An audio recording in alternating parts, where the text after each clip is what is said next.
It was the year 2020, and I was looking for some new manga to read. Lo and behold, a new series was being published on Viz. It was about some guy who becomes part kaiju to fight other kaiju. Where have I heard that one before? Only a few chapters had been released, so it was a quick read. I gave it a shot, and I thought it was pretty mid. It was kind of like a mix of Pacific Rim and Attack on Titan, but Kaiju number 8 felt a bit too goofy at times. Obviously, I don't dislike the manga anymore. As the story progresses, it becomes absolutely stellar, but in the beginning the manga is quite basic. Let me give you a rundown of the first chapter. So, there's this guy named Kafka Hibino, and he works for a company that cleans up after kaiju attacks. One day, he gets stuck cleaning the intestines of a defeated kaiju, which is the most disgusting part. After the cleanup, he's reminded of his childhood friend Mina, who is now a Defense Force captain, and he feels kinda down about their different paths in life. They once made a promise to fight kaiju side by side, but Kafka was unable to achieve that goal. Then, a new part-timer named Leno shows up, determined to join the Defense Force. During their first day on the job, a small Yoju attacks them. Kafka saves Leno, and just as he's about to perish, Mina and the others from the 3rd unit save him. Later, as Kafka and Leno recover from their injuries, they both witness a flying kaiju. It goes into Kafka's body and turns him into a kaiju. Got that? Alright, let's see what shonen tropes this series uses. Dangerous monsters? Check. A special organization tasked with killing these monsters? Check. Captains? Check. Childhood friend? Check. Bonus points for making a promise with him. Oh, and the main character becomes the same monster that everyone's trying to kill? Check. The most unique thing about this story is that Kafka is a middle-aged man instead of a teenager. Understandably, I was kinda worried that this story might be boring and basic. Even after reading a couple more chapters, I decided to drop it for a while. Cut to the year 2023. Once again, I was looking for some new manga to read, so I read a bunch of the currently serializing shonen like Gachiakata, Dandadan, and Sakamoto Days. When I got to Kaiju number 8, I was a bit tentative, admittedly, but I gave it a fair shot this time. I decided to read a few volumes, and if it wasn't good, I would drop it. And so, I started reading Kaiju number 8 again. And I kept reading. And I kept reading. And I freaking caught up instantly. This shit was spectacular. When it comes to reading shonen manga, it's vital to consider the let 'em cook principle. This certain principle states that although manga might start very basic, it is no indication of how the series will evolve over time. For example, Chainsaw Man's first couple of arcs are pretty basic, but it isn't until the quote-unquote first purge that the series really takes a turn. From there, Chainsaw Man gets absolutely insane with some of my favorite scenes in fiction. To this date, I still remember that snowball fight, and if you know, you know. When it comes to Kaiju number 8 though, it takes a different approach. Instead of trying to revolutionize manga, the series takes everything we love about shonen and completely optimizes it. People in the past like to say that Jujutsu Kaisen did a great job of optimizing shonen tropes, but I'd argue that Kaiju number 8 does it better. And it's all because of two things: the battles and the characters. This is how Kaiju number 8 perfects the shonen formula.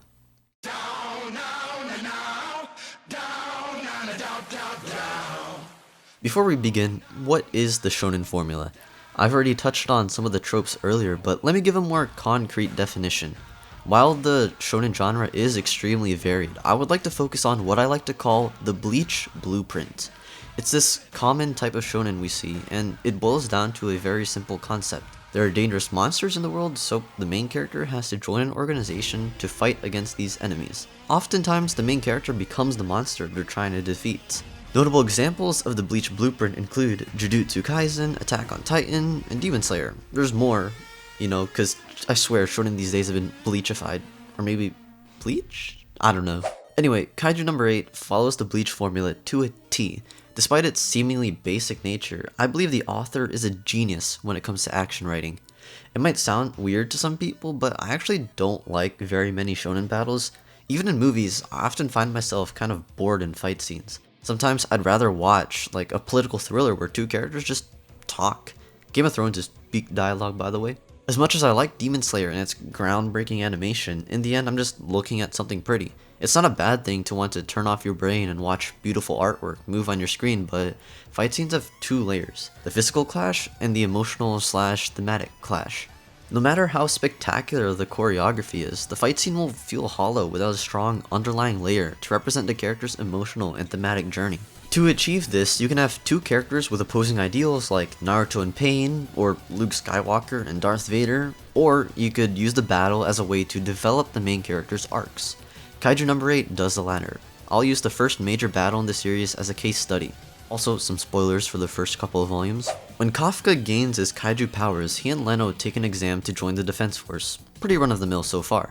When Kafka and Leno first arrive at the exam location, they encounter Kikaru Shinomiya, a pompous asshole. I'm not going to sugarcoat things, I hated her at first, but I actually want to focus on her the most and her role in the first major battle. Kikaru is the stereotypical egotistic prodigy.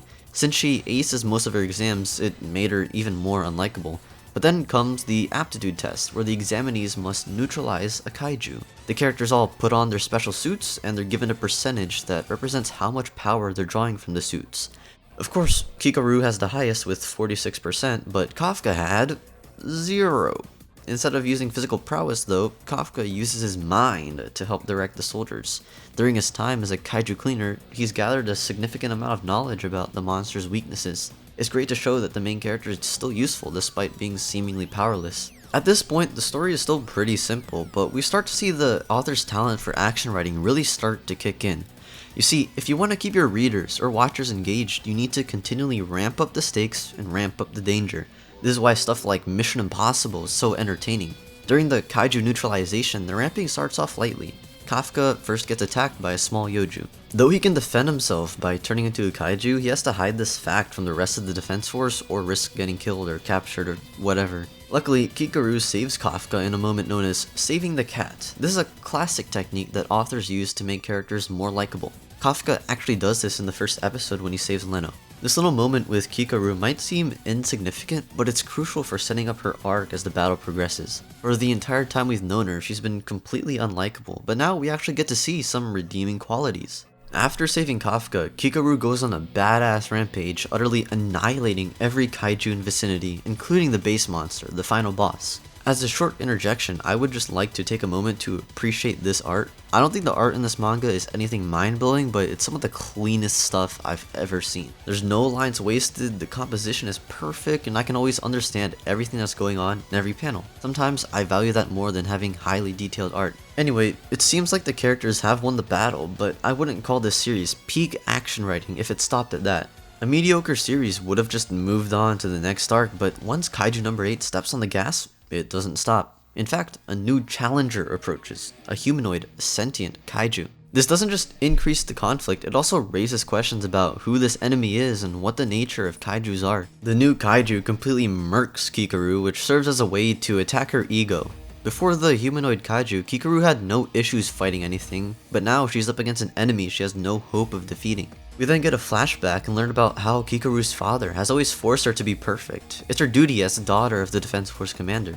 Just as she's about to die, Kafka is the one to save her this time, reversing their roles. Once again, a mediocre story might have just kept Kikaru's arc at that, but I was surprised when Kaiju number 8 further developed her throughout the story. Even our father, who initially comes off as an absolute asshole, becomes empathetic once we learn about his motivations and the situation with his family.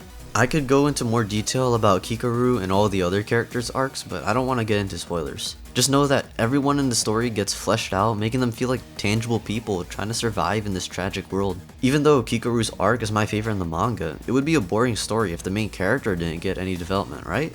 Luckily, he's not just some overpowered protagonist that can easily defeat every enemy. Despite being extremely powerful, he still has to train as hard as anybody else to prove his own worth. He also still has to work toward his goal of fighting side by side with his childhood friend. Once again, it's a very simple goal, but it would be boring if he just wanted to kill all the kaiju and save the world. No matter how fantastical a world might be, in the end we gravitate toward human stories. Reconnecting with a childhood friend is much more relatable than saving the world. Like, when have any of us had to do that? Even after the main characters deal with the first humanoid kaiju, it isn't long until we get another amazing battle. For some stories, it's a detriment that we don't get to see more character development between fights. This is why stuff like The God of High School, the anime adaptation, flopped despite having some of the best animated choreography. But for Kaiju number 8, the battles themselves are the character development.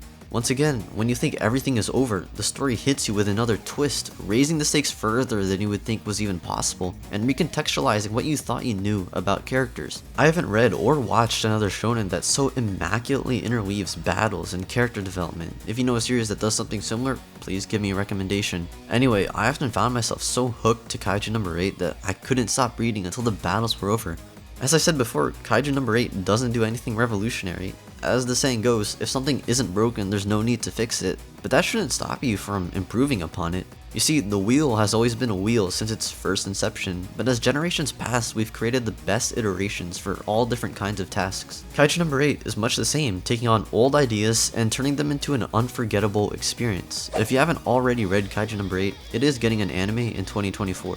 You could wait for the adaptation, but you definitely won't regret reading ahead in the manga. It's safe to say that this series is tied for my favorite shonen series right now, right alongside Chainsaw Man. So yeah, I highly recommend you read Kaiju number 8. If you don't take anything else from this video, remember that even if something might seem basic or even mid in the beginning, it could turn out into something mind-blowing. You just gotta let them cook.